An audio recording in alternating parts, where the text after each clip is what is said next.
the greatest queen the world has ever seen. A woman who ruled like a god because she believed she was one. She didn't inherit power. She fought for it. She kept it. She spoke to emperors like equals. She commanded armies. She built an empire of her own. Her beauty became legend, but her mind made history. Her name? Cleopatra, Queen of Egypt, lover of Rome, enemy of empires, and in the end, more powerful in death than any had been in life. This is the entire story of the queen who changed history. The house that Alexander built. Alexandria didn't rise like any ordinary city. It was designed, plotted by the mind of a conqueror who didn't just want to rule the world, but reshape it. Founded by Alexander the Great in 331 BC, Alexandria sat between the sea and the Nile, its streets gridded in Greek order and built for gods and kings. At its heart stood the Great Library, a beacon of knowledge. Near it towered the Lighthouse of Pharos, one of the ancient wonders, guiding merchants, soldiers, and philosophers to the Ptolemaic court. This was not just Egypt, it was a global empire in miniature. When Alexander died young, his generals fought for scraps of his empire. Ptolemy I, one of his closest commanders, took Egypt and named himself Pharaoh. But he didn't just rule like a king. He wrapped himself in Egyptian tradition and divine symbolism. He adopted the image of Horus, the falcon god, protector of the throne. The Ptolemies after him followed the same path, blending Greek authority with Egyptian ritual. They spoke Greek in court, but allowed priests to preserve Egypt's spiritual identity. This fusion made Egypt unique, Hellenistic in logic, Egyptian in soul. Generations passed. The blood of Alexander was gone, but the image of his greatness lingered in every marble colonnade and temple wall. By the 1st century BC, the Ptolemaic dynasty was in its twilight. Infighting, debt, and corruption rotted the family from within. Yet even in decay, they claimed divine right. They didn't just rule Egypt, they were gods among mortals. And from this failing house came a girl born not just to inherit a throne, but to redefine it. Cleopatra's formation. Cleopatra VII Philopator was born around 69 BC, the second daughter of King Ptolemy XII. From her earliest days, she saw a court wrapped in conflict. Her father was mocked in Rome as a puppet king. Aletes, they called him, the flute player. He was more loyal to Rome than to his own people, taxing heavily to pay bribes to stay on the throne. When he fled Egypt during a rebellion, Cleopatra was still a child. But she was watching and learning. Unlike her royal siblings, Cleopatra broke the mold early. She didn't just rely on servants and tutors. She took her education seriously. She studied mathematics, astronomy, medicine, and philosophy. More importantly, she mastered a language. While most of her family stuck to Greek, Cleopatra spoke at least 9 tongues. She could speak Egyptian fluently, the first in her dynasty to do so. That choice mattered. It connected her to the people, to the priests, to the rituals that kept the land and Nile in balance. As she grew, Cleopatra also studied the religious structure of the land she was born to rule. She saw how the pharaoh was more than a king. He or she was the living embodiment of the gods. In public ceremonies, the pharaoh stood as Horus on earth and Isis in spirit. This wasn't just theater, it was sacred. Cleopatra didn't take that lightly. From an early age, she embraced the image of Isis, the mother goddess of healing, power, and protection. It wasn't a costume, it was a belief system, a role she intended to live. Even in her teens, Cleopatra walked the palace corridors not with entitlement, but with intention. Her sisters schemed, her brothers postured. But Cleopatra listened, asked questions, and positioned herself for survival. Egypt was unstable, Rome loomed. But she understood that knowledge, language, and devotion weren't weaknesses. They were tools. And in a world where everyone was playing a role, Cleopatra was preparing to play the goddess. A kingdom divided, a throne contested. The world around young Cleopatra was restless. Her father, Ptolemy XII, returned to power with Roman help, but it came at a steep cost. The bribes, the debts. Egypt was bleeding. When he died in 51 BC, he left the throne to his daughter Cleopatra and her 10-year-old brother, Ptolemy XIII. As was tradition, they were to marry and co-rule. But what sounds ceremonial was anything but peaceful. The palace turned into a battlefield of whispers and alliances. Ptolemy XIII was young and easily manipulated. His advisors, especially the eunuch Pothinus and the general Achilles, moved quickly to control him. They saw Cleopatra's intelligence and independence as a threat. She was older, sharper, and already making moves to claim full power. She dropped her brother's name from royal documents. Coins minted under her authority featured only her face and titles. That wasn't arrogance, it was strategy. But the backlash came fast. In 48 BC, just 3 years into her reign, Cleopatra was driven from the palace. Forced into exile, she fled east with a small group of loyal supporters. The Egyptian civil war had begun. From Roman eyes, it looked like another squabble in a chaotic province. But Cleopatra didn't see herself as displaced. She saw herself as temporarily removed from what was already hers. In exile, Cleopatra worked. She gathered troops, sent messengers, and waited for her moment. And that moment came with blood. Roman General Pompey the Great arrived in Egypt, fleeing Julius Caesar after his defeat at Pharsalus. Desperate to win favor with Caesar, Ptolemy XIII's advisors ordered Pompey's murder. His head was presented as a gift. It was a miscalculation of historic scale. Cleopatra knew what it meant. Caesar would come, and when he did, Egypt would change forever. The crown divided, power struggle after Ptolemy XII's death. Ptolemy XII Auletes, Cleopatra's father, died in 51 BC. For decades, he had ruled Egypt with a shaky grip, buying Roman protection and facing revolts at home. When he died, he left behind a kingdom weighed down by foreign debt and internal enemies. His will, reportedly deposited in Rome, named Cleopatra and her 10-year-old brother, Ptolemy XIII, as joint rulers. That's how tradition worked in the Ptolemaic world. Siblings ruled together. But in truth, there could only be one real sovereign. Cleopatra was 18. Intelligent, multilingual, and politically aware, she had already spent years studying the workings of her father's fragile court. She also did something unusual for a Ptolemaic ruler. She learned to speak Egyptian fluently. That meant something to the people. Her connection to the land was real, but she wasn't naive. She understood the Ptolemaic court was dangerous, a place where advisors pulled strings behind the throne. Her brother was too young to rule independently, which made him the perfect puppet.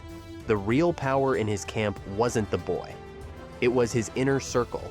The 3 key figures were Pothinus, the eunuch regent who acted as his voice, Theodotus, a Greek tutor skilled in rhetoric, and Achilles, the ambitious general of the royal army. Together, they controlled the boy king, and they had no intention of sharing power with a strong-willed young queen. At first, Cleopatra tried to assert her authority. She appeared on official documents alone. Her face was minted on coinage without Ptolemies.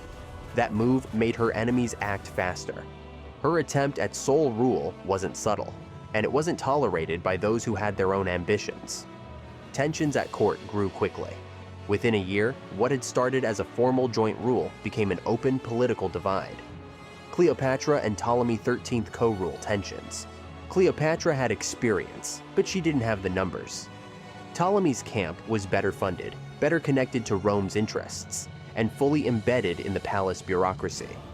As Cleopatra moved to establish her own authority, they began isolating her. Her supporters were cut out of the court. Access to palace funds was restricted. She was denied entry to key audiences. It was a quiet coup, but one that moved fast. By 50 BC, open hostility had begun. Cleopatra made trips into the countryside to shore up support among the priesthood and local governors. She was careful. She aligned herself with Egyptian tradition and portrayed herself not just as queen, but as the rightful protector of Maat, cosmic order. But that couldn't hold off what was happening inside the capital. Pothinus and his allies began issuing decrees in Ptolemy's name. Cleopatra was being erased from official memory while still alive. By the following year, her name had vanished from official state documents. That was a clear sign. In Alexandria, whoever controlled the records controlled the reality. Without her name on papyri, temple grants, or foreign correspondence, her authority was nullified. The city had turned on her. Still, Cleopatra didn't give in easily. She held the loyalty of some powerful figures, including parts of the eastern provinces and the military garrison near Pelusium. With this limited but determined support, she gathered what forces she could. She knew exile was coming, but she wouldn't go empty-handed. The rise of Pothinus and palace manipulation. With Cleopatra being edged out, Pothinus became the real force behind Egypt's throne. Though technically just a eunuch and court administrator, his influence grew beyond any official title. He spoke for Ptolemy XIII in public, crafted policies behind closed doors, and made sure all communication passed through his hands. The young king was more a puppet than a ruler. Pothinus had no interest in compromise. He was building his own network of control. Under his command, bribes were paid to Roman officials to keep their favor.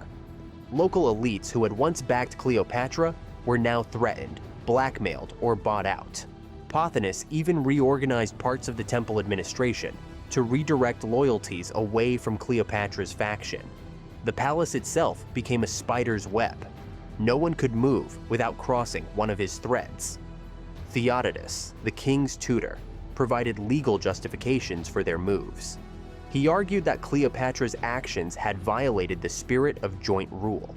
Achilles tightened his grip over the palace guards, and every whisper of support for Cleopatra was punished. What had once been shared rule became a dictatorship under Pothinus's control, though always behind the veil of the boy king's smile. While Pothinus grew bolder, Cleopatra had fewer and fewer options. She stayed briefly on the fringes of Egypt, moving from temple cities to desert estates. But it became clear, staying inside the country was no longer possible. She had to leave and fight back from beyond its borders. Cleopatra's exile to Syria. In 49 BC, Cleopatra crossed Egypt's eastern border and entered Roman-controlled Syria. It wasn't a retreat, it was a recalibration. There, she began rebuilding her base.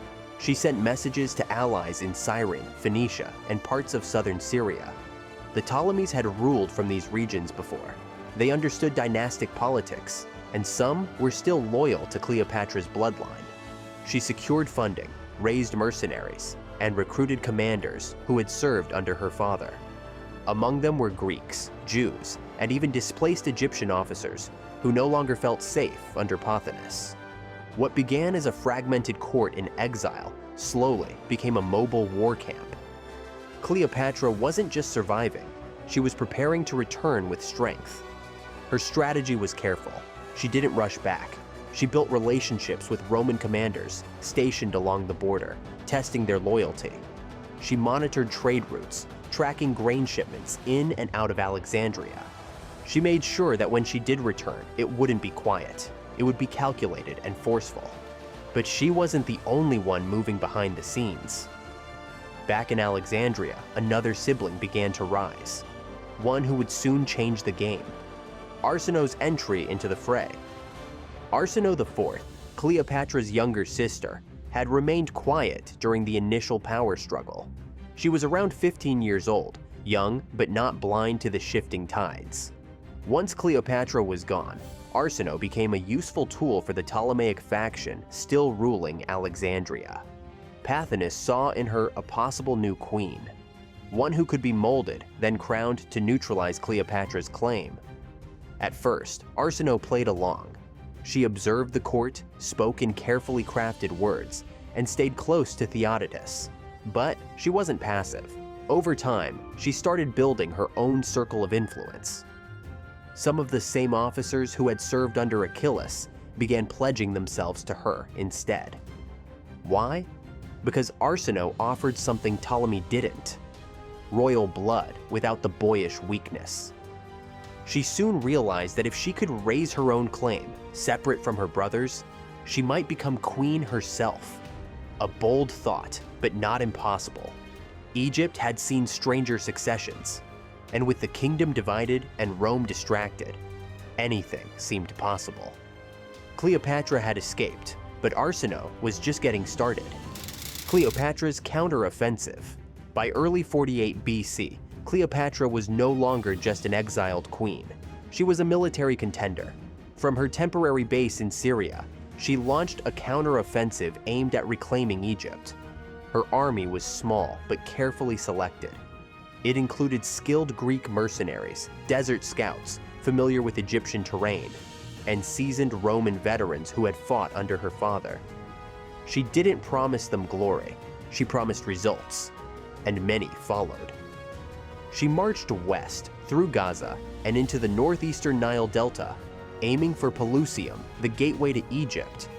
That city was crucial, a major port, a military checkpoint, and the eastern entrance to Ptolemaic rule. Whoever held Pelusium controlled access to the capital. Cleopatra's forces clashed with local garrisons. Skirmishes broke out near canals and fortresses. Word of her return reached Alexandria like thunder before a storm. Pothinus tried to downplay it. He called it a rebellion led by a disgraced woman with foreign mercenaries. But he was worried.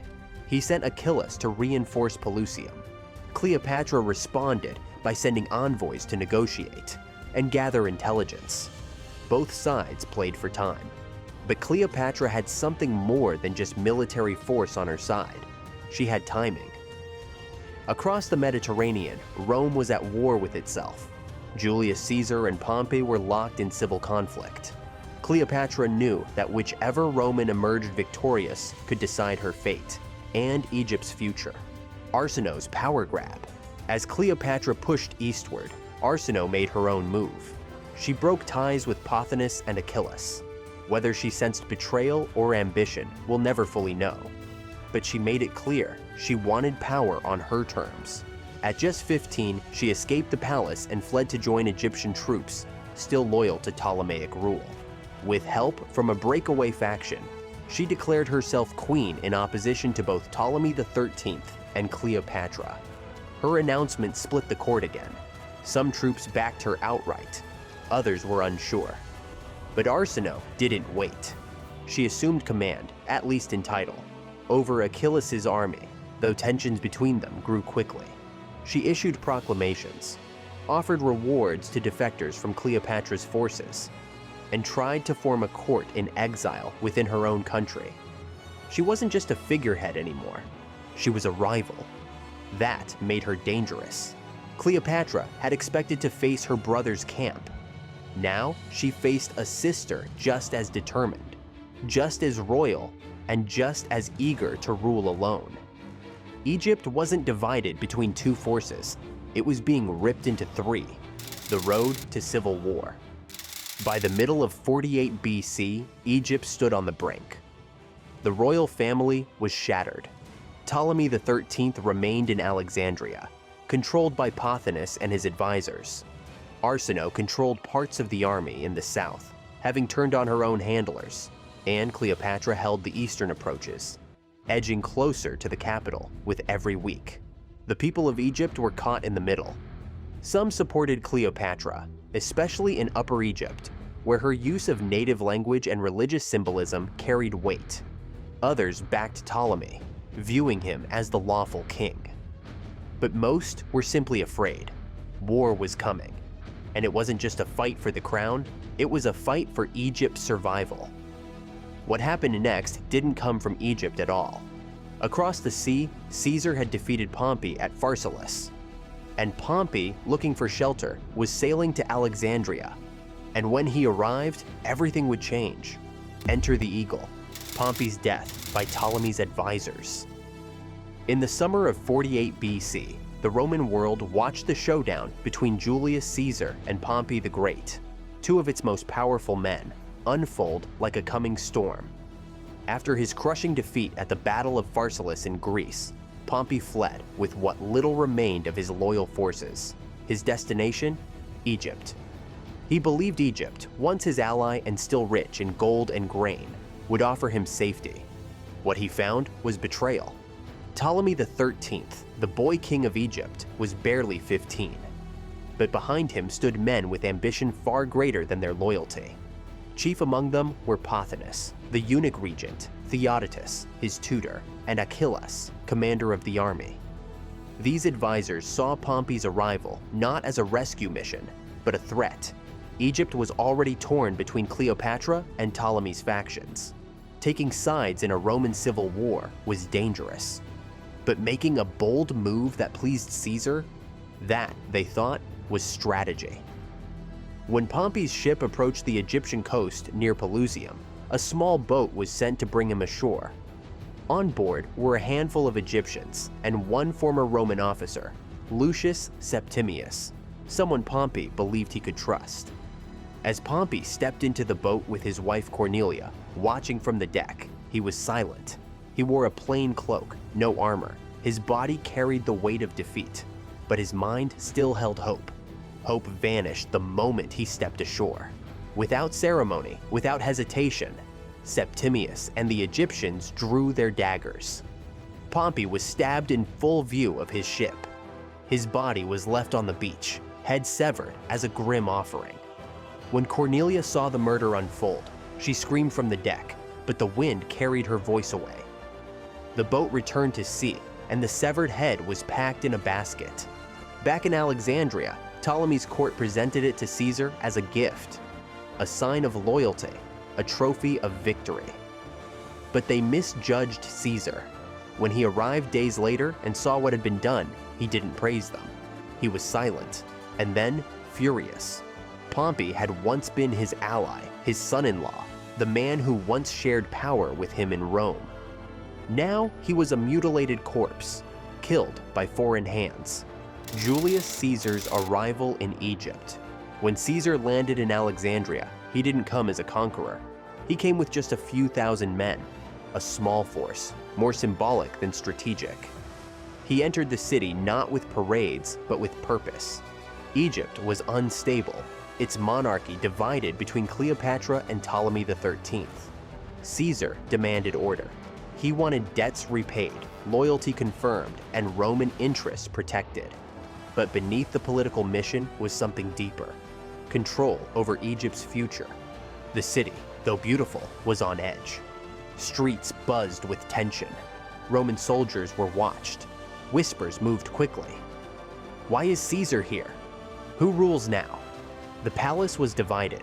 Cleopatra had been driven into exile, and Ptolemy's advisors ruled through the boy king like puppeteers behind a golden curtain. But Caesar wasn't easily swayed. He called for both claimants, Ptolemy and Cleopatra, to appear before him. That demand alone stirred the pot. Ptolemy's camp refused. They didn't expect Cleopatra to show, but she would. From the eastern deserts, Cleopatra had been watching. She saw the political board reshuffling and knew this was her moment. She wouldn't enter Alexandria in daylight with an army or a royal parade. Instead, she planned her move under cover of night. She had only a few trusted allies and a single goal: to speak directly with Caesar before anyone else could twist the truth. Cleopatra's secret return. The rug scene. Cleopatra didn't need armies to enter Alexandria. She needed imagination. Her brother's faction held the city, and every gate, guard, and road watched for her. So she turned to Apollodorus, her most trusted servant. Together, they devised something bold. If she couldn't walk into the palace like a queen, she would sneak in as something else entirely. Late one night, Apollodorus arrived at the gates of Caesar's residence, carrying a long, rolled-up rug. The guard stopped him, but he claimed it was a gift, a precious Egyptian textile for the Roman general. They inspected the outside and waved him through. Inside, as Caesar conducted business under torchlight, Apollodorus knelt and carefully unrolled the bundle, and from within it, Cleopatra emerged. She stood quickly, composed, and said nothing at first. Her appearance was deliberate. She wore no crown, no jewelry. Her dress was simple linen, but her presence was unforgettable.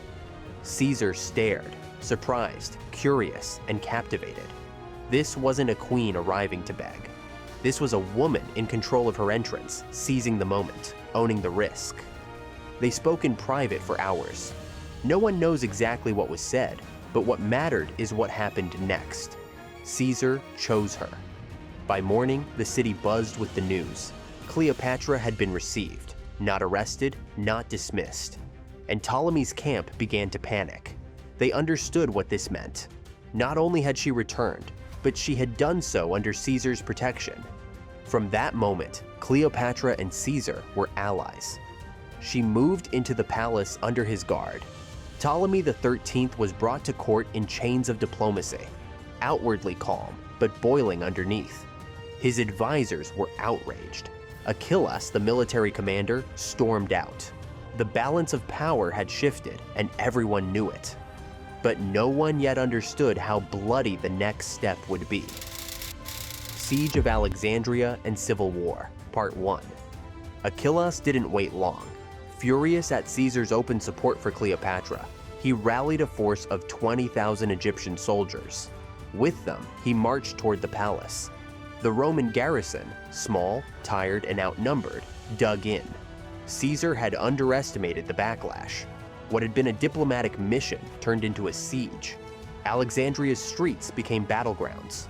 Arrows flew from rooftops, shops were turned into barricades. Civilians fled or were caught in the chaos. Caesar issued commands rapidly, organizing defenses, securing supply routes, and protecting Cleopatra. His goal was clear: hold the palace and harbor at all costs. Inside the palace, Cleopatra didn't hide. She remained close to Caesar, calm under pressure. She gave orders to her own guards, reinforced gates, and arranged food and medicine for the wounded. This wasn't just a civil war, it was survival. Pothinus, one of Ptolemy's most manipulative advisors, was caught passing information to the enemy. Caesar had him executed. That sent a clear message. At the harbor, the Egyptian navy tried to block Caesar's fleet. Fire broke out during a sea battle, and some flames reached the docks and nearby buildings. The ancient library, housing thousands of scrolls, was damaged in the chaos. Whether it burned fully or partially, history debates. But Alexandria paid the price of its royal conflict. Meanwhile, Caesar sent messages for reinforcements from nearby provinces. He held on, barely. Every street, every hallway of the palace was a front line. The young king, Ptolemy XIII, watched it unfold, but was now more of a prisoner than a ruler. The war he had hoped to control had escaped his grip. Siege of Alexandria and Civil War, Part 2. As the siege dragged on through the winter of 48 BC into early 47, Alexandria remained a city under tension. What started as a confrontation inside palace walls had grown into full-scale warfare. Caesar's forces, though small, held strategic positions along the palace, the theater district, and the harbor. But with every week, pressure increased. Water supplies were threatened. Food began to run short.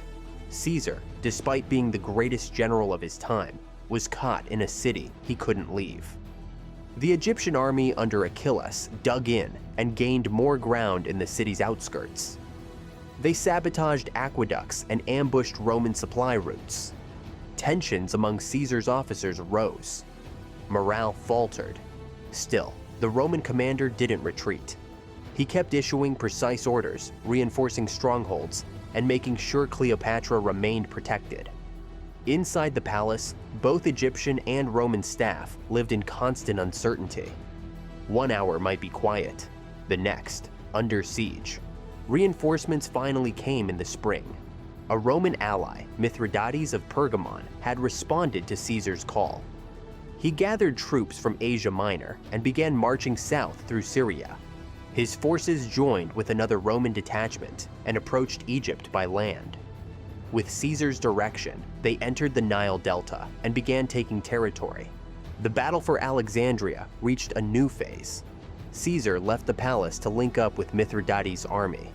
They met near the Nile in a pitched battle against Ptolemy's remaining forces. The boy king had left the city by then, donning armor, trying to inspire his troops. But his inexperience showed. The Egyptians were driven back toward the riverbanks. As Roman cavalry pressed the retreat, the boat carrying Ptolemy XIII capsized. He drowned in the Nile, just 15 years old. His body was later recovered, bloated and unrecognizable. A once powerful ruler of Egypt, now just another casualty of civil war. His advisors scattered. Achilles vanished into the countryside. The resistance in Alexandria collapsed almost immediately after. End of civil war. Cleopatra ascends. With Ptolemy XIII dead and his supporters defeated, Caesar re-established order in Alexandria. The city was scarred, buildings burned, streets still smelled of smoke. But the violence had stopped. Caesar's position was secure, and so was Cleopatra's. As part of Rome's settlement, she was confirmed queen once more, this time alone in power, though she would officially co-rule with her even younger brother, Ptolemy XIV. For appearance's sake, there was no grand coronation, no elaborate celebration, but Cleopatra knew she had won, not just through force, but through timing, intellect, and alliances. She had protected Egypt, reclaimed the throne, and turned Rome's greatest general into her partner. The message was clear. Cleopatra was no puppet queen. She was the true ruler of Egypt. As Caesar prepared to return to Rome, Cleopatra began reshaping her court. She restored temples damaged in the war. She elevated loyal advisors and stabilized trade. Alexandria became once again a beacon of Eastern wealth and culture. And Cleopatra? She wasn't done. In her arms, a new legacy was growing, though it would take time before that secret would shape the world. The god's son. Cleopatra's restoration as queen. In the autumn of 48 BC, Cleopatra returned to the throne, but not by negotiation. It was by force, diplomacy, and her own calculated brilliance. Julius Caesar had arrived in Alexandria chasing Pompey, only to find his foe already dead. The city was tense, divided between Cleopatra and her younger brother Ptolemy XIII. What Caesar walked into wasn't just a royal quarrel. It was a ticking bomb of ambition, betrayal, and bloodlines. Cleopatra needed to act fast. She knew approaching him publicly would be dangerous. So instead, she chose subtlety. One evening, with Alexandria hushed under torchlight, Cleopatra was wrapped in a rug, literally, and smuggled into Caesar's private quarters. The story would become legend. When the carpet was unrolled, Cleopatra stood before Caesar, poised and regal despite the absurd entrance. He was captivated. She was young, intelligent, and utterly unapologetic about her claim. That night didn't seal a romance, but it began a collaboration. Within weeks, Caesar's support tipped the scales. Ptolemy XIII was defeated in the Alexandrian War. Cleopatra was reinstalled as Queen of Egypt, this time with a younger brother, Ptolemy XIV, as her nominal co-ruler. But it was clear to all that she alone held true authority. Rome's blessing had made her queen again, but her own moves had made it permanent. She returned to the throne not as a pawn, but as a sovereign, relationship with Caesar, tactically and personally. What followed was more than a political alliance. Caesar and Cleopatra formed a personal connection that changed the course of empires. He stayed in Egypt for several months after the war. The two spent time touring the Nile together on state barges. Cleopatra introduced him to Egyptian customs, temples, and the wealth of the East. Caesar, in turn, shared Roman strategies, military knowledge, and his vision for order in the Mediterranean. In public, their relationship remained formal, but inside the palace walls, they were inseparable. Caesar admired her mind, her wit, and her resilience.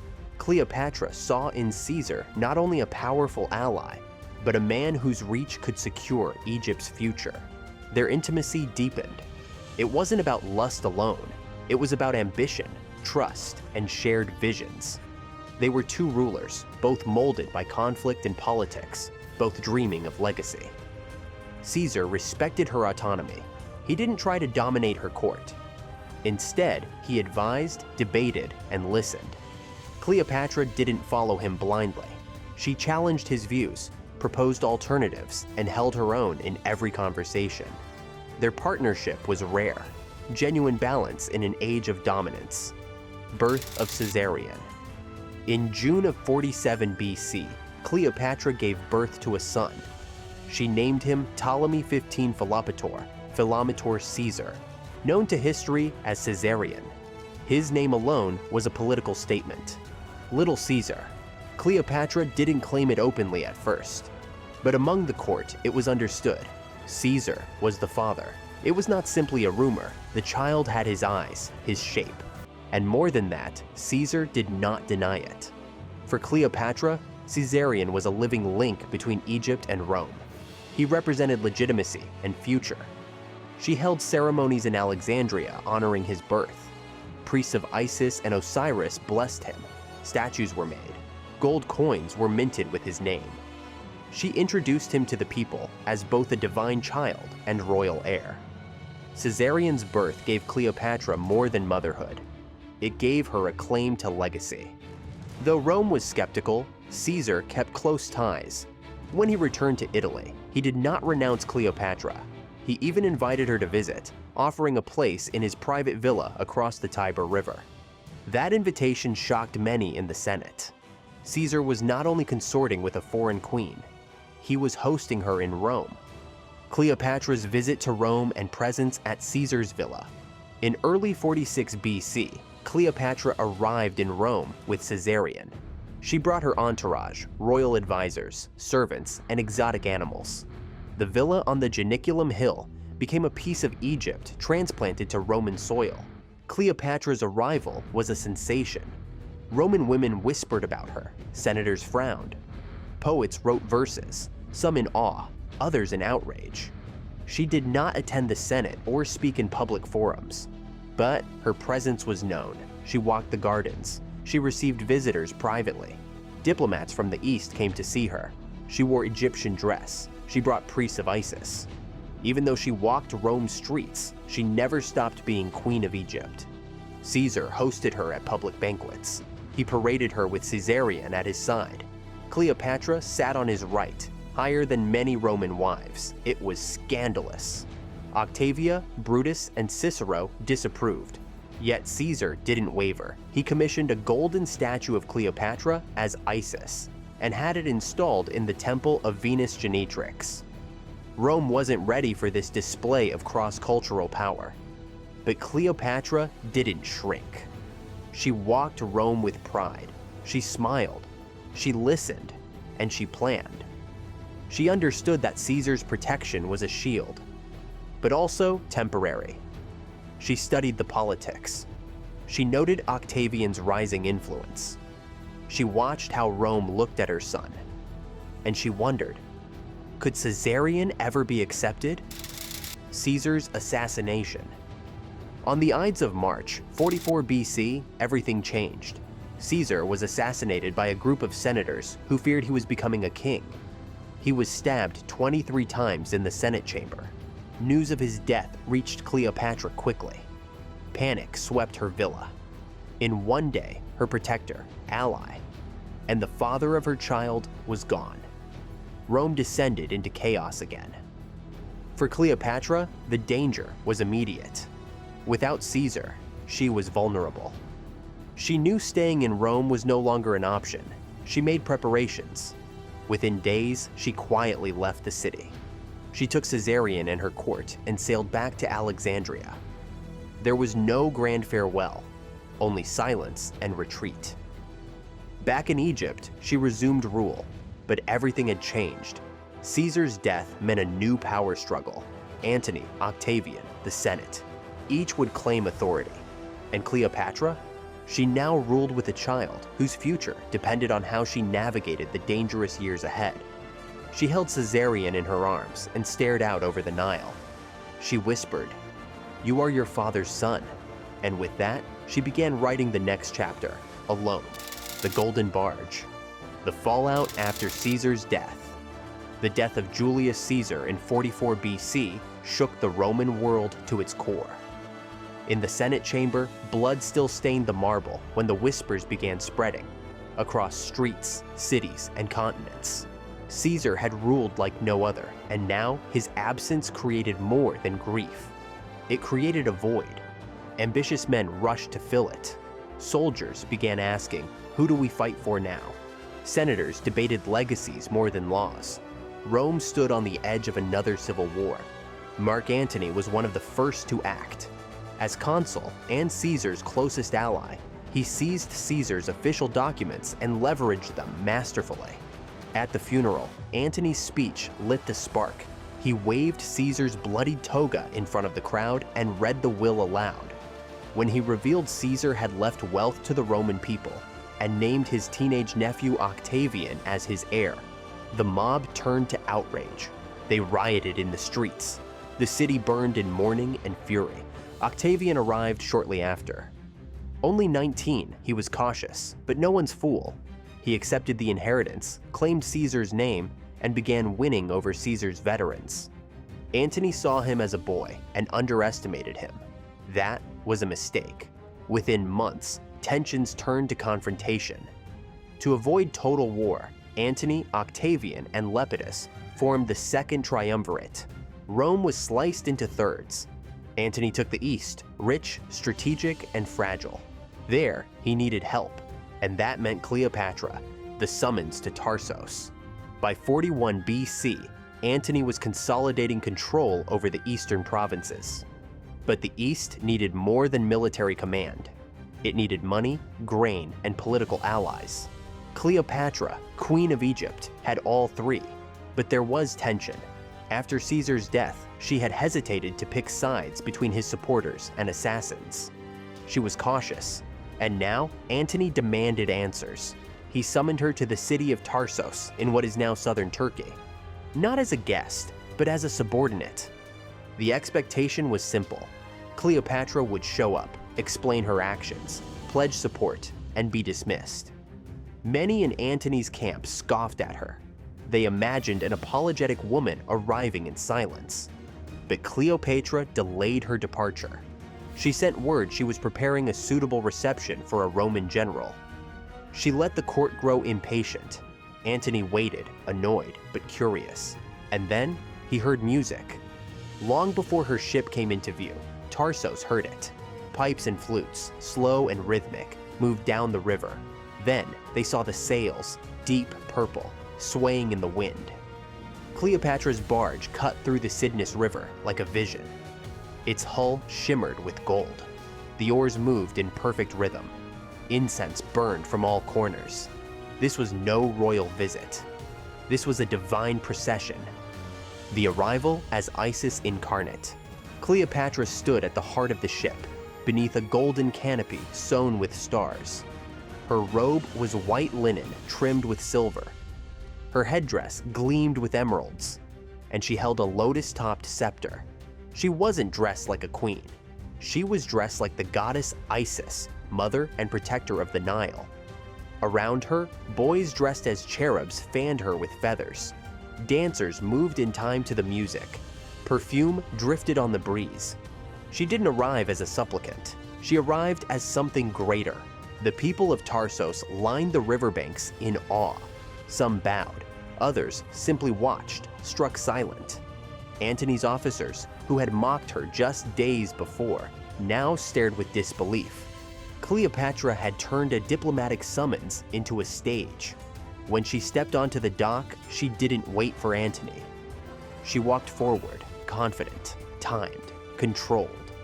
Antony rose to greet her, not as a ruler questioning a subject, but as a man trying to keep up with something larger than himself. She invited him not to her chamber, but to her pavilion aboard the barge. There, feasts were laid out on plates of gold. Exotic animals paced behind silk curtains. Entertainers performed stories from Egyptian mythology. Each night ended in private conversations. Cleopatra didn't plead. She didn't explain. She entertained. She charmed. She questioned him. And Antony listened. More than that, he leaned in. The birth of an alliance. Within days, the power dynamic shifted. Antony, the military commander, realized Cleopatra wasn't just a monarch. She was a force. She understood politics, logistics, diplomacy. She spoke 7 languages. She'd held Egypt together during famine, rebellion, and foreign pressure. And she had Caesar's son. Antony saw not only an ally, but a future. By the end of his stay in Tarsus, he forgave her for any hesitation after Caesar's death. She pledged him support, troops, ships, and gold. In return, Antony promised protection. He would support her reign. More than that, he would stand with her publicly. The alliance wasn't just formal, it became personal, intimate. Cleopatra became Antony's lover, and their relationship changed the course of history. It wasn't passion alone, it was strategy. 2 worlds, Roman and Egyptian, found unity in them. Together, they imagined a future ruled not from Rome alone, but from Alexandria. When Antony left for campaigns in Syria, he promised to return, and he did. Months later, he arrived in Alexandria. There, the partnership blossomed. Public ceremonies followed. Royal processions, speeches. Eventually, children, twins, Alexander Helios and Cleopatra Selina, named after sun and moon. They weren't just heirs, they were symbols of the new empire Antony and Cleopatra hoped to build. East and West, myth and might, all born from a single decision, to answer a summons with a spectacle. The Golden Barge wasn't just a ship, it was a message. Cleopatra would never come quietly, and the world would never forget it. Twilight in Alexandria, Antony's winter in Alexandria, romance and children. Antony arrived in Alexandria in the chill of winter, seeking refuge and warmth after months of campaigning across Asia. The city offered more than shelter, it offered Cleopatra. Their relationship, begun in Tarsus, deepened quickly as they spent long hours in private quarters, walking in temple gardens or discussing strategy in candlelit halls. Their bond extended beyond politics. In the still nights, Cleopatra sang hymns with Antony seated beside her in the royal suite overlooking the Nile. He watched her in quiet admiration, as much as a lover as a queen. In those moments, he saw not just a ruler, but a partner who matched him in insight and ambition. Within weeks, Cleopatra became pregnant.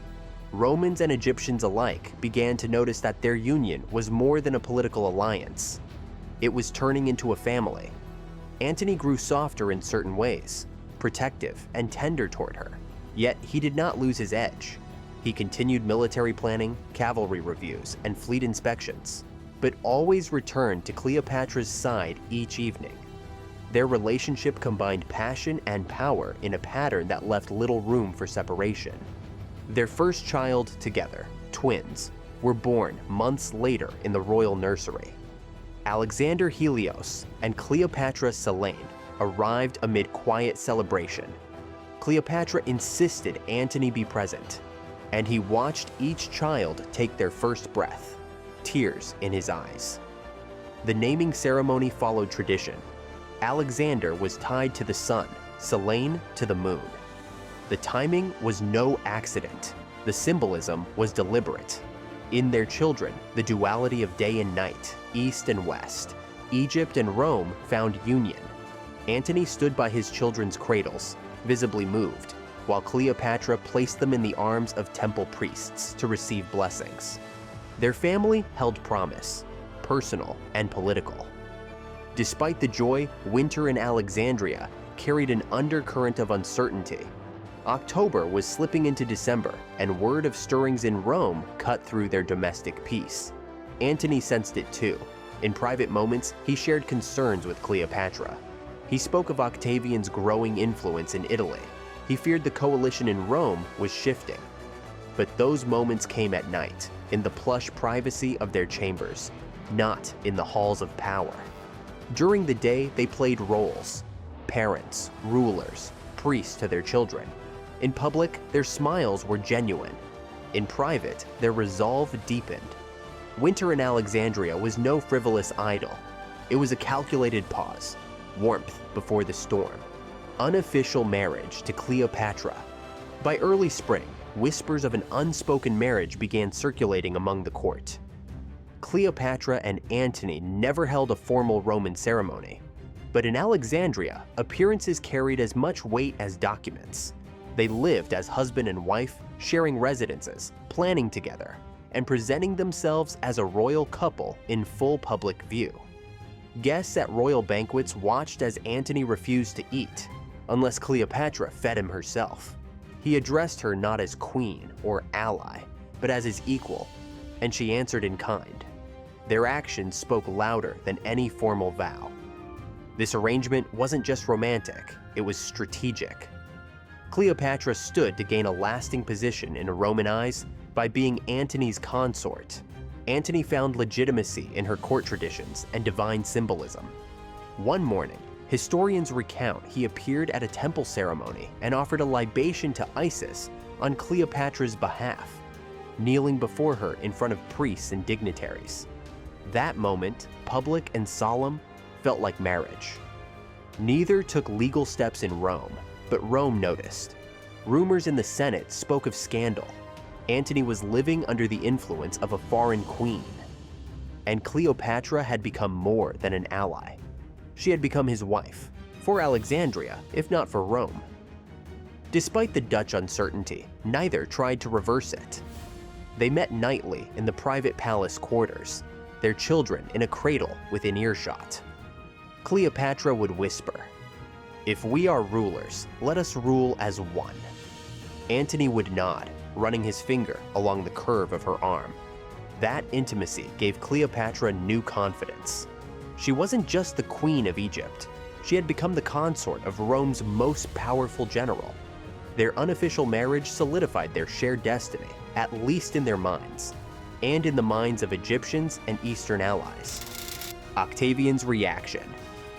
When news reached Rome of Antony's arrangement and the birth of his children in Alexandria, Octavian's reaction was swift and vocal. He condemned it in the Senate with harsh clarity, calling it the Great Roman Betrayal. He claimed Antony had abandoned Roman custody and alignment. He announced Antony had made himself son-in-law to an Eastern queen, violating Roman norms. Filings were introduced to revoke Antony's elections and remove him from command. Octavian promised that Rome would not allow its armies to be submitted to a foreign dynasty. Public sentiment turned swiftly. Octavian's ministers released pamphlets with images of Antony kneeling before Isis, oil dripping from Cleopatra's hair, children crowned with Egyptian symbols. They wrote that Antony had replaced Roman virtues with decadent rites. Portraits showed Cleopatra in heavy makeup, feeding Antony exotic delicacies. The propaganda campaign painted Antony as weak, Cleopatra as dangerous, and Egypt as corrupt. Shopkeepers in Rome sold small trinkets featuring Isis symbols in protest. People talked. The mood had turned from neutral admiration to active fear. The unity Antony and Cleopatra embraced in Alexandria became the leverage Octavian needed in Rome. At the same time, Octavian sent envoys to Alexandria under the guise of negotiation. They claimed to come for grain shipments, temple records, and taxes. But what they brought were scandalous portraits published in Rome, and they spoke with subtle menace. They asked Cleopatra if she considered herself queen of nations beyond Egypt. They asked Antony if he planned to rename Roman provinces. Their questions were carefully designed to provoke a response. Neither Cleopatra nor Antony answered them directly. But every diplomat returned to Rome with confirmation that Alexandria had changed, and that change insulted Roman pride. Cleopatra's public cultic role, Isis rituals. During this time, Cleopatra took deliberate steps to reinforce her divine image. She became the central figure in public Isis rituals throughout Alexandria. Thousands gathered daily at the temple precincts, lining the Nile waterfront. The queen appeared in the high priest's robes, holding a sistrum and libation bowl. She led chants calling down the blessings of Isis and Osiris for Egypt's prosperity and for her children's birthright. Priests circled her, chanting in Egyptian, Greek, and Latin, making it clear this queen governed a multinational world. her role was not symbolic alone. She personally funded temple repairs, rebuilt pylons, and donated gold plates engraved with her children's names and royal titles. Civic workers and priests hailed her as the embodiment of Isis walking among her people. In months that followed, the weekly rituals led by Cleopatra grew in scale. Roman merchants attended them alongside Egyptian commoners. The city buzzed with the idea that Cleopatra was a living goddess. Antony did not stand in the background here. He supported her presence, standing reverently behind her, offering incense and nodding in respect. Their public roles were matched on the streets, where murals portrayed them as gods ruling together over earth and sky. This public image had practical power. It reinforced internal loyalty, kept the military tied to their mythic world, and subtly reminded Rome that Alexandria would not kneel. But it also provoked Rome further. Octavian centered his next speech on Egyptian sorcery invading the palace of the great Antony. The Senate agreed to ban certain statues. Roman armories were placed on alert. Alexandria's global influence was rising, even as Rome prepared to bring it down. Antony divorcing Octavia. While Alexandria celebrated unity under Isis, tensions simmered in Rome. Antony's legal wife, Octavia, was still in Italy. She had stood by Antony through civil war, managing alliances and providing political cover. Octavian used her presence as a contrast to Cleopatra. Octavia was loyal, Roman, proper. So when Antony moved to officially divorce Octavia, it triggered outrage. He issued a statement in Alexandria: "I can no longer stand divided between two worlds." He sent emissaries to deliver the news to Octavia. The official reason cited was ceremonial incompatibility and Antony's commitment to Egypt's future. He claimed it was a matter of culture, religion, destiny. But most Romans saw it as betrayal and insult. The Senate met in fury. Women's groups protested in the Forum. Even Octavian's allies said Antony had finally lost himself. Octavia responded with dignity. She remained in Rome and petitioned for Antony's children, including those by Cleopatra. Antony's divorce removed any political shield he had left in Rome. For Cleopatra, the divorce was both victory and danger. It meant Antony belonged completely to her and Alexandria. She could now stand as his official partner without reservation. But it also meant the Romans had lost their reason for moderation. Octavian used that divorce to declare that Rome was under threat. War edged closer with every state decree and insult delivered in both halls of power. The Queen of Kings, the Great Ceremony. In 34 BC, Alexandria held its breath.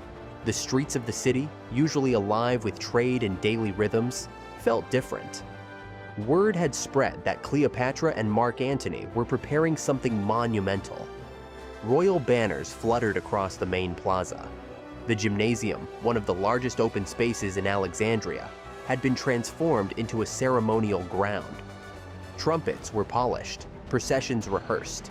The queen had planned a moment of spectacle, not just for the people of Egypt, but for the watching world. This would be remembered as the Donations of Alexandria. It wasn't just a political move, it was a theatrical declaration of ambition. Cleopatra arrived in full royal regalia, wearing the vulture crown of the goddess Isis. Antony stood beside her, draped in Hellenistic armor and Roman robes, blending east and west into one body. The people watched as their children, Caesarion, Alexander Helios, Cleopatra Selene, and Ptolemy Philadelphus, were brought forward dressed in miniature versions of royal robes, each holding symbolic items representing regions of the ancient world. One by one, titles were proclaimed. Caesarion, her firstborn son with Julius Caesar, was declared King of Kings and recognized as Caesar's rightful heir. Alexander Helios received Armenia and Media. Cleopatra Selene was granted Cyrenaica and Libya. Ptolemy Philadelphus was named ruler of Syria and parts of Anatolia. These weren't just ceremonial gifts. Cleopatra and Antony were dividing the known East among their children. It was succession, carved into the open air before a crowd that stood silent, then roared. The ceremony's climax came when Cleopatra was publicly titled Queen of Kings, standing above her crowned children.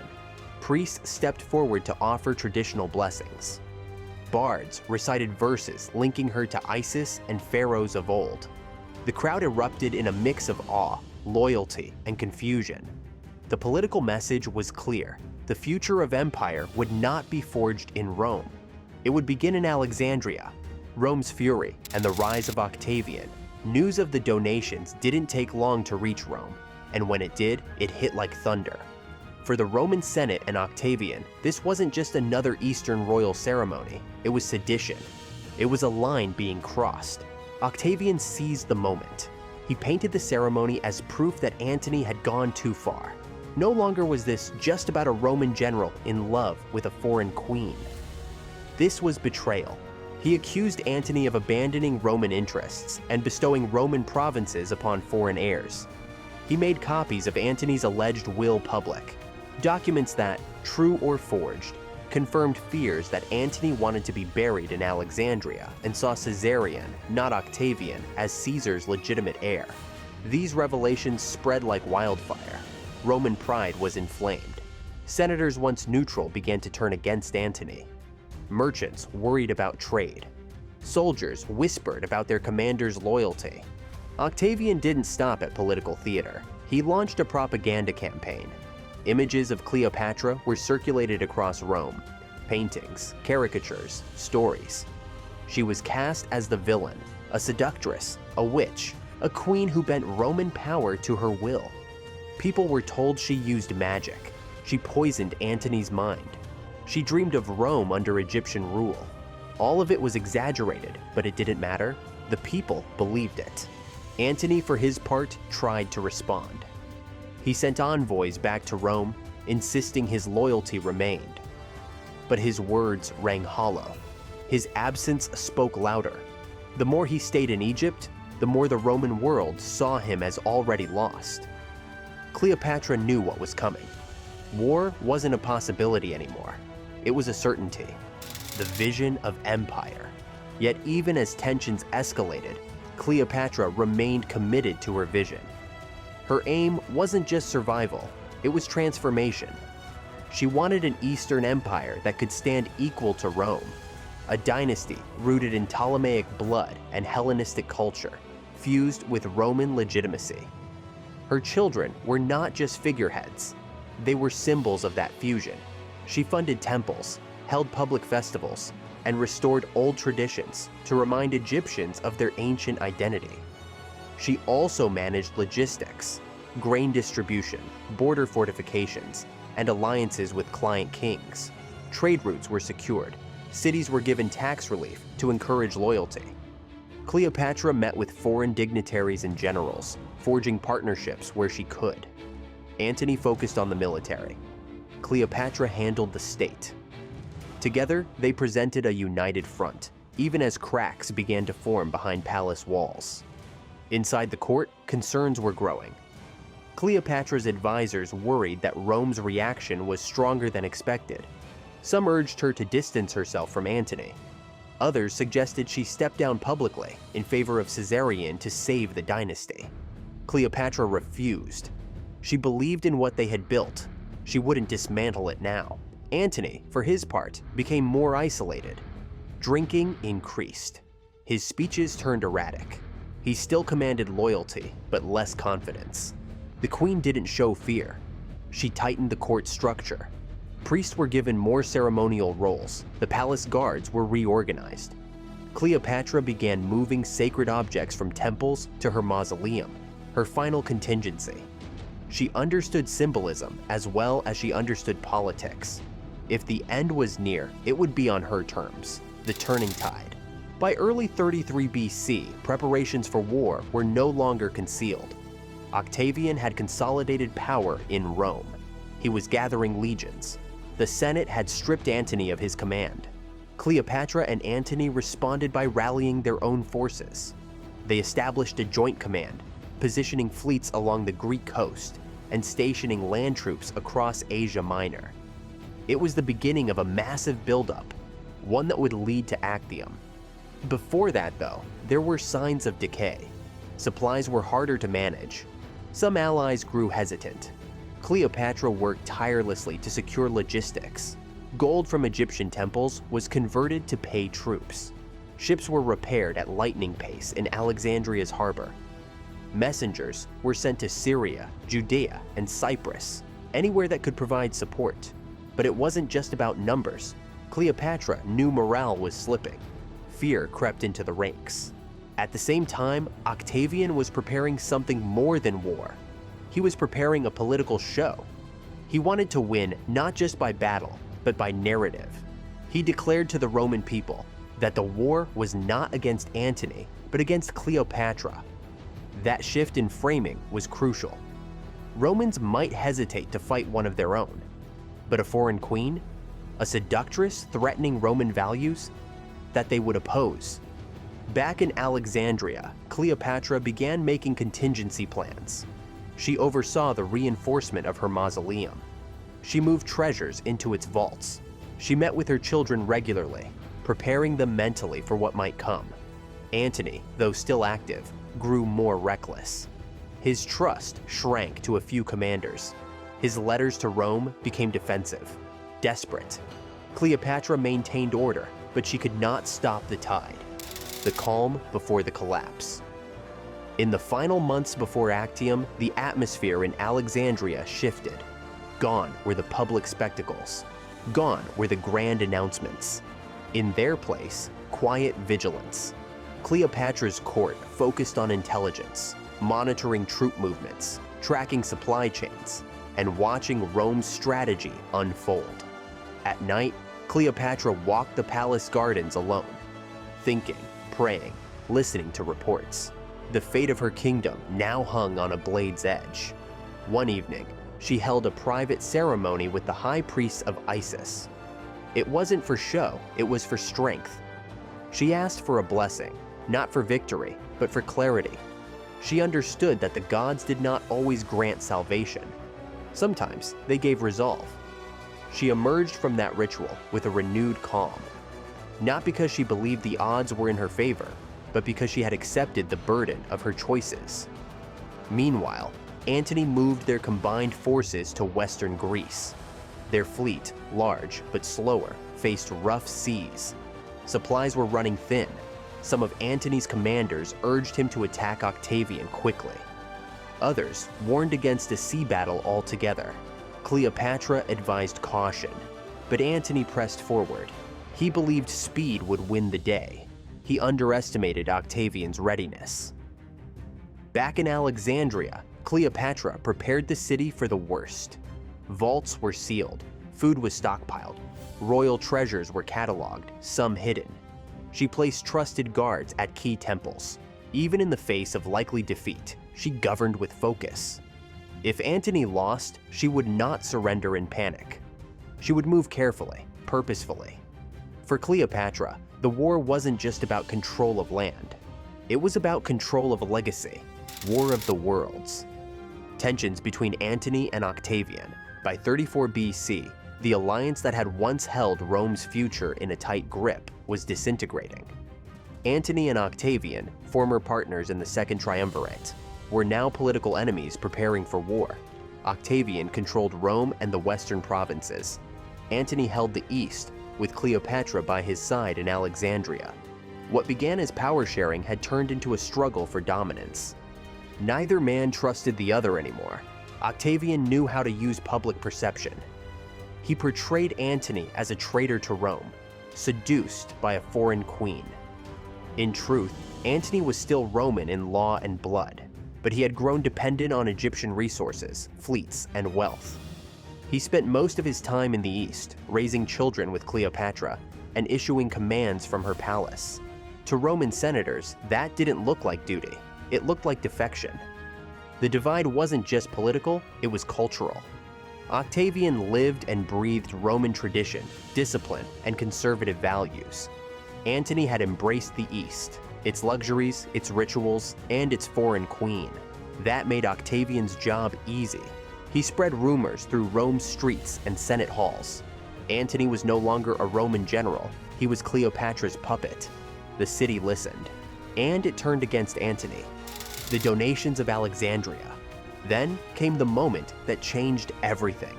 The donations of Alexandria. In 34 BC, after a military campaign in Armenia, Antony returned to Egypt and staged a grand ceremony at Cleopatra's palace. He entered Alexandria not as a Roman victor, but as a divine ruler. In front of the people, dressed in lavish robes, he made announcements that shocked even his allies. Antony declared Cleopatra Queen of Kings. He named her son by Caesar, Caesarion, the rightful heir of Julius Caesar's legacy. He gave their children titles and lands, eastern provinces of Rome and faraway kingdoms. It wasn't just symbolism. These were political moves, drawing borders on Rome's map without Rome's consent. That crossed a line. The Roman Senate was furious. Even Antony's former allies distanced themselves.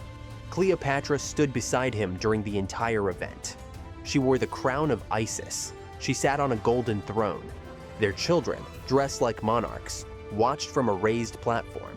It was a show of force. A new dynasty was being declared, and Rome wasn't part of it. Roman backlash and propaganda. Back in Rome, Octavian seized the opportunity. He read aloud Antony's will, whether stolen, leaked, or forged, to the Roman public. In that will, Antony allegedly requested to be buried in Alexandria, not Rome. For the Roman people, that was treason. How could a Roman general ask to lie forever in the land of Egypt, beside a foreign queen? Octavian's message was clear. Antony was no longer one of them. He was building an empire of his own, far from Rome, with Egyptian gold, Egyptian gods, and Egyptian blood. The donations of Alexandria became Octavian's most powerful weapon. He didn't need to exaggerate. The truth was shocking enough. Public support for war swelled. The Senate officially stripped Antony of his titles. War was no longer a question, it was declared, but it wouldn't be a civil war. Octavian framed it carefully. The enemy wasn't Antony, not directly. It was Cleopatra. Rome was at war with Egypt. The queen had overstepped, and Octavian, self-styled defender of Roman values, was ready to march, preparing for war. By 32 BC, both sides were in full military buildup. In Alexandria, Cleopatra and Antony knew war was unavoidable. Cleopatra committed her full naval fleet, about 200 warships. Egypt's vast grain, wealth, and gold were poured into supplies, weapon production, and ship maintenance. Antony called in support from Eastern kings loyal to him, client rulers who owed their power to his campaigns. But loyalty had started to fray. Antony's fleet was strong, but not unified. His men were weary. Many of them were Romans stationed far from home, uncertain about fighting their own people. Cleopatra provided funds and leadership, but her presence complicated morale. Roman officers whispered doubts. Was this really Antony's war or Cleopatra's? In Rome, Octavian was clearer. He wasn't calling it a war between consuls. He was leading a holy campaign to protect Roman virtue from Eastern corruption. His fleet, commanded by Agrippa, one of the most capable naval leaders in Roman history, was newer, faster, and better trained. Octavian didn't have Antony's battlefield reputation, but he had organization, discipline, and public support. His men believed in the mission. As the months went on, Octavian's fleet sailed south toward Greece, taking key islands and ports. He slowly cut off Antony's supply routes. Then he moved to blockade the Gulf of Ambracia. That's where Antony and Cleopatra made their stand, at a promontory called Actium. Trouble inside Antony's camp. The camp at Actium became a boiling pot of doubt, fear, and stress. Antony had chosen to fortify on land near the sea, while keeping his massive fleet bottled in the narrow straits. From the beginning, Agrippa outmaneuvered him. Roman ships under Octavian's command attacked supply lines, seized nearby ports, and demoralized the Eastern army. There was no full battle yet, just attrition, but it was working. Inside Antony's camp, morale crumbled. Officers began to defect. They sent messages to Octavian, begging clemency. Some units deserted overnight. Others grew angry at Antony's favoritism toward Cleopatra. She had her own command post, her own fleet, and her own voice in military councils. That wasn't how Roman war was done. Cleopatra, to her credit, did everything she could. She paid the troops, she kept the ships stocked, she sent agents to scout Agrippa's movements, but the distrust ran deep. Many Roman soldiers couldn't accept a foreign queen giving orders. Even when she stayed behind the scenes, her influence loomed. Antony tried to hold it together. He gave speeches, reminded men of past victories, and punished defectors. But every night, more campfires went dark, and every morning, more banners were missing from the lines. He was losing the war before the first blow, the night before Actium. On the eve of battle, silence settled over the coast. Inside the tent, Antony met with his remaining commanders. Plans were drawn to break out of the bay and confront Octavian's fleet directly. Cleopatra's ships would form the rear guard. Her fastest vessels would try to run through the Roman blockade and head for Egypt. It was risky, but it was all they had left. Some officers urged Antony to retreat. Others begged him to stay and fight on land, where his strength had always been. But Antony believed a decisive naval engagement was the only option. His pride and Cleopatra's was on the line. That night, guards doubled their watch. Horses stood still in their stalls. Ships swayed quietly at anchor. In Alexandria, people waited. Cleopatra had ordered supplies loaded onto ships. Her palace staff stood by. She knew that if the fleet failed, she'd have to flee, but she didn't want to. She wanted Antony to win, not just for Egypt, but for the future they had built together. The Battle of Actium. September 2nd, 31 BC. The sun rose over the Ionian Sea. Antony's fleet moved first.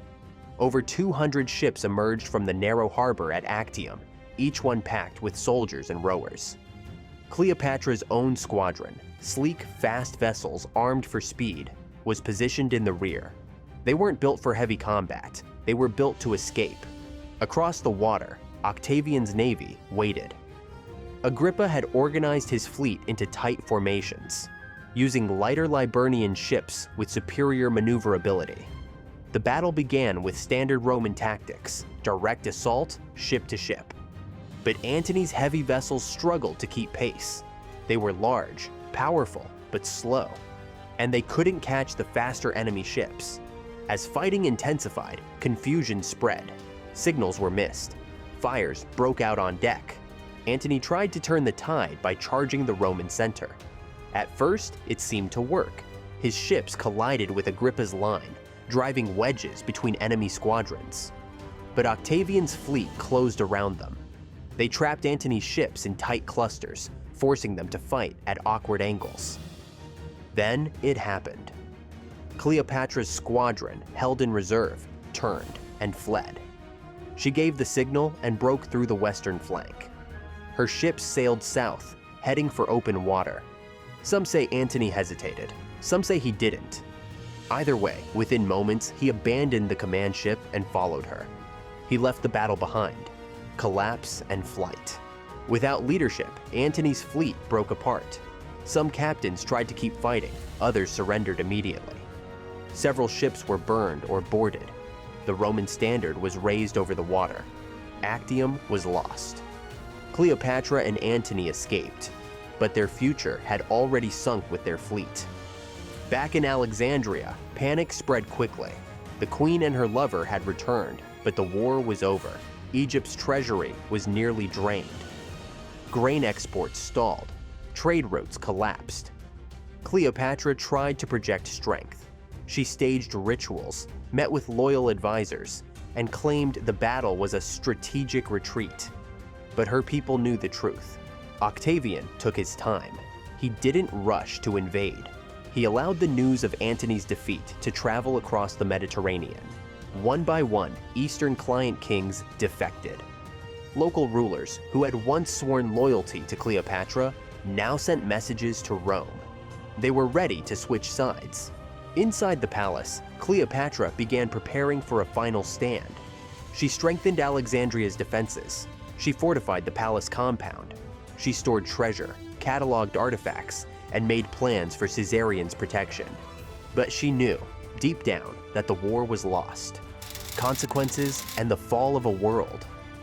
The Battle of Actium wasn't just a defeat, it was a shift in global power. With Antony gone from the battlefield and Cleopatra discredited, Octavian stood unopposed.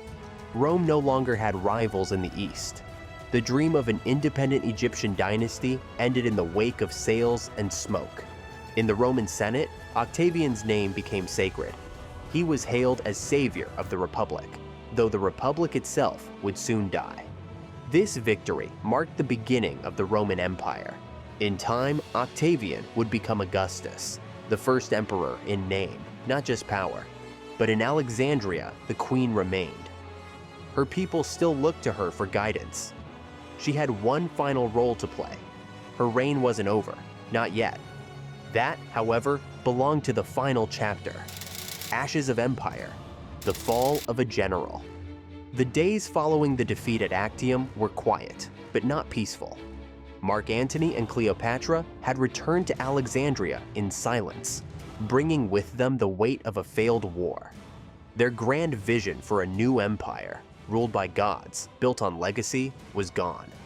The docks once lined with Egyptian and Roman ships now sat half empty. Troops were deserting. Supporters who once toasted them in the royal halls had either left or gone silent. Inside the palace, Antony kept mostly to himself. He still wore his uniform, still gave commands, but his words carried less force. His inner circle had shrunk. Some generals stayed out of loyalty, others out of fear. But most were gone. He reviewed maps, revised plans, and ordered patrols, but all of it felt like going through the motions. He was a commander without a war to fight. The enemy was coming, and he knew it. Cleopatra watched him carefully. She maintained her own court, still holding audiences, still commanding public respect. But she understood the difference between structure and power. The structure remained, for now. The power had shifted. Rome was coming, and not with offers of peace. Still, she didn't show defeat. Every day she appeared in full regalia. She spoke to priests, oversaw temple offerings, and gave orders to protect the royal children. Her rule, even weakened, was still functioning. Then came the worst of the rumors. Word reached Alexandria that Octavian had arrived at the borders of Egypt. But it wasn't the size of his army that unsettled the court. It was the whisper that he would soon enter the city itself, not as a guest, but as a conqueror.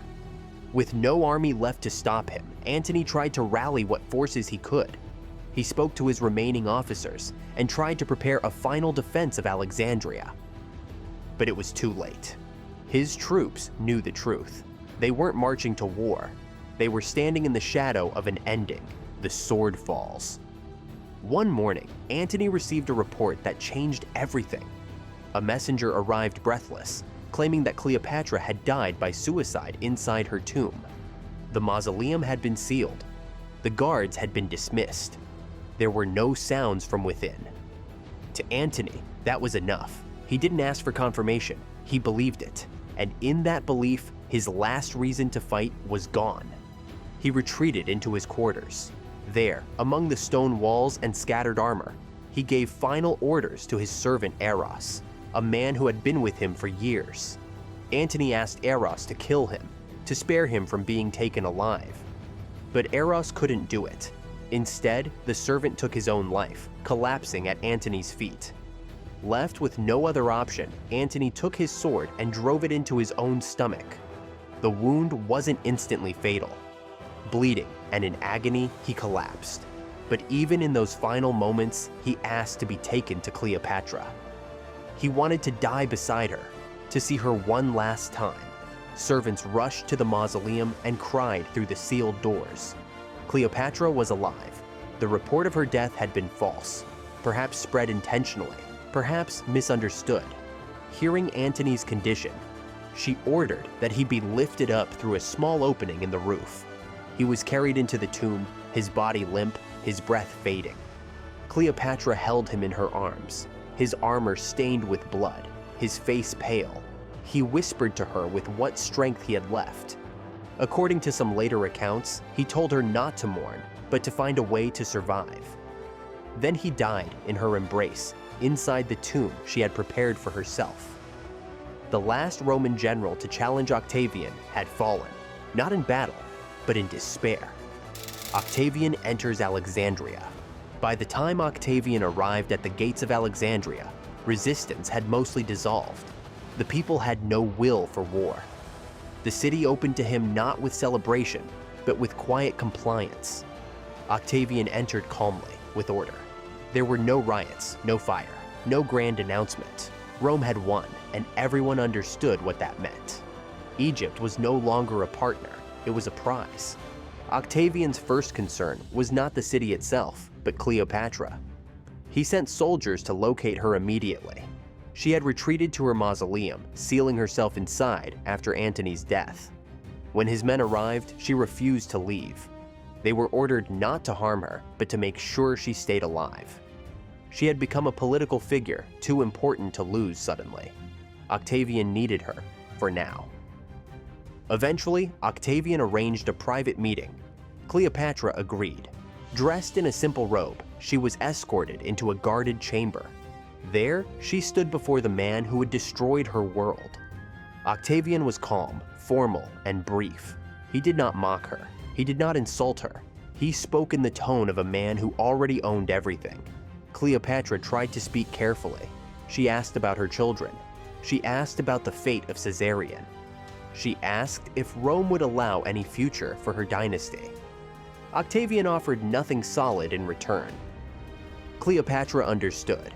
He didn't come to negotiate. He came to neutralize her, politically and personally. Octavian wanted a full, clean transfer of power, with no lingering symbols of opposition. Cleopatra was that symbol, and she knew what would likely come next. She was to be kept alive, at least temporarily.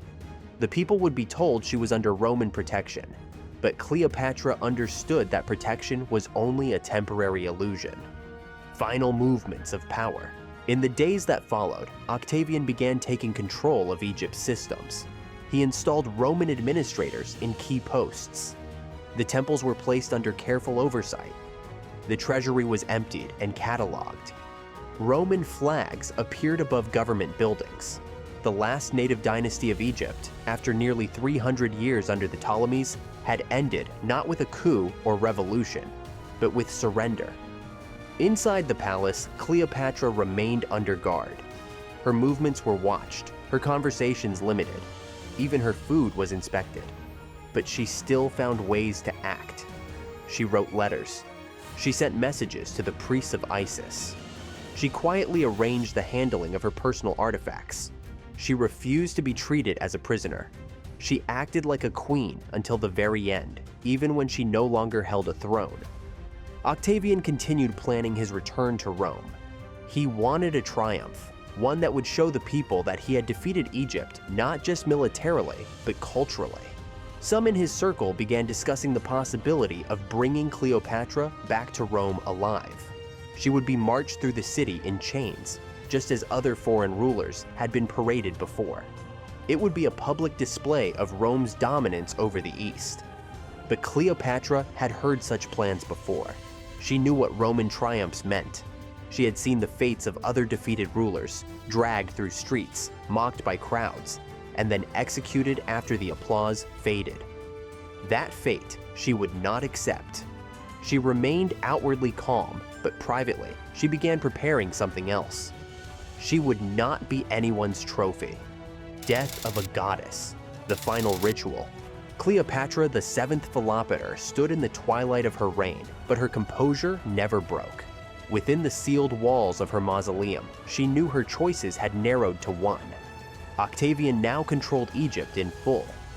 Antony was dead, the fleet was gone. Her power no longer existed outside the stone walls she had built for this exact moment. Yet despite the collapse around her, she did not move like a woman defeated. She moved like one making her final command. Since the death of Antony, her life had been reduced to measured steps. Guards watched her. Messengers relayed orders to Octavian's men.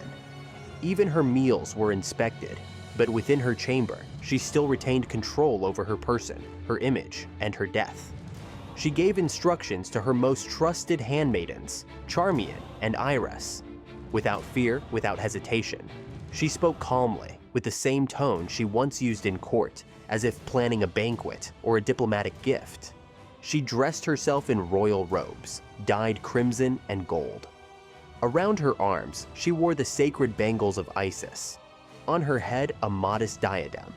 She applied perfume drawn from myrrh, carefully mixed by temple servants. She burned incense as she always had before divine rites. She was not simply preparing to die. She was preparing to return to the gods. Cleopatra had always framed her life through religion and rule. Her death would follow no different pattern. Reports from the Romans say that Octavian was warned of her plan. Some say he sent a physician to stop her. Others claim he dismissed the risk entirely, believing she would not dare rob him of his ultimate triumph, parading her through the streets of Rome. But Cleopatra had no intention of being anyone's trophy. She had studied Roman politics as carefully as she had the Nile's rise and fall. She knew what spectacle meant to Roman rulers. She would not walk in chains through a city that once bent to Caesar. She would not be humiliated before people who never understood her crown, her language, or her gods. The death that echoed across empires. The details of Cleopatra's death remain disputed to this day. Roman historians told different versions. Some say she was bitten by an asp hidden in a basket of figs. Others claim she used a poisoned comb or a tincture slipped under her tongue. The truth may be lost, but the outcome is clear. She died on her own terms. By the time Roman guards broke into the mausoleum, it was already over. They found her lying on a couch of carved ivory, her body still warm. Beside her were Charmian and Iris, both dead or dying. The smell of incense still hung in the air. The royal seal rested near her hand. No one touched her at first. Even the soldiers who had been ordered to prevent this froze. They had expected a prisoner. Instead, they found a queen. One of them asked Charmian, still gasping, if this was the right thing to do. Her response was clear. It was fitting for the descendants of kings. When Octavian was told, he was silent. He ordered that her body be treated with honor. There would be no public display, no triumph. He allowed her to be buried next to Antony. The funeral was private. No crowds, no chants, no fanfare. Cleopatra left the world in the same way she ruled, on her own stage, scripted with intention and without apology. Her body was never recovered. Her tomb was never found. In time, Alexandria itself would be shaken by earthquakes and tsunamis. Whatever remained was lost beneath centuries of stone and sea. But Cleopatra's death sent ripples far beyond Egypt. In Rome, Octavian used the moment to consolidate total power. With Antony and Cleopatra gone, there were no rivals left. The Senate granted him the title Augustus, and with it, he became the first emperor of Rome. The Republic was gone, the empire had begun, and its foundation was built in part on the ashes of Alexandria and the legend of the queen who once challenged it. The death of a dynasty. With Cleopatra gone, Octavian turned to unfinished business. One matter remained, Caesarion. The son of Julius Caesar, now around 17, had fled south earlier during the Roman invasion. Cleopatra had tried to protect him. But with Antony dead and her own fate sealed, there was no safe path left. Octavian sent men to intercept him. They found him near Upper Egypt, along the road to Ethiopia. He was taken into custody, then executed. The official justification was political necessity. But Octavian's real motive was legacy control. So long as Caesarion lived, there would always be a rival claim to Caesar's bloodline. A boy born to the Queen of Egypt and the Roman dictator was a dangerous symbol. His death ended that line. With it, the Ptolemaic dynasty came to a complete and irreversible end. Cleopatra's three younger children, Alexander Helios, Cleopatra Selene, and Ptolemy Philadelphus, were spared. They were sent to Rome. There, they were placed in the household of Octavia, Antony's sister and Caesar's former wife. She raised them with dignity. In Rome, they were not celebrated, but neither were they forgotten. The twins became symbols of Roman mercy, but their future would never be the one their mother had envisioned. Years later, Cleopatra VII married Juba II, the king of Mauritania, a North African kingdom loyal to Rome. She became queen in her own right and ruled with grace and intellect. Historians note her interest in architecture, law, and culture, traits inherited from her mother. She named cities after her heritage. She placed Egyptian symbols on coins. Though her rule was Roman in title, it carried echoes of Alexandria.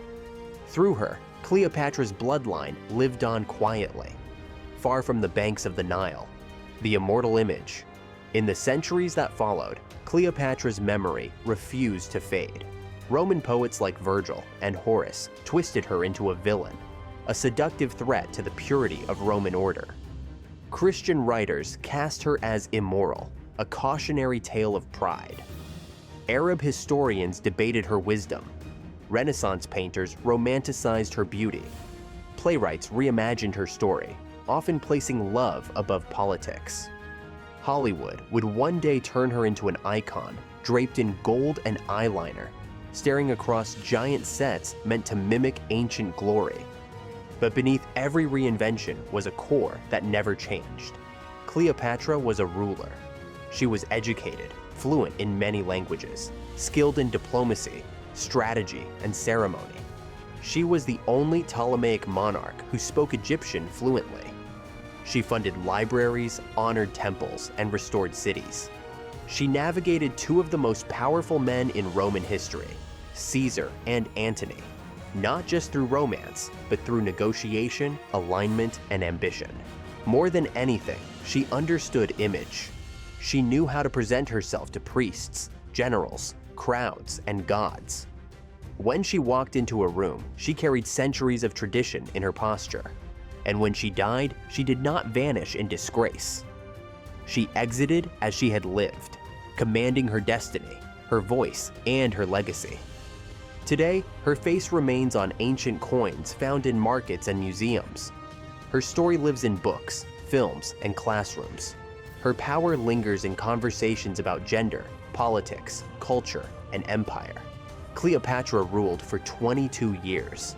She lost wars. She buried lovers. She watched an empire rise over the bones of her dynasty. And still, her story endures. Not because she was perfect, but because she was undeniable.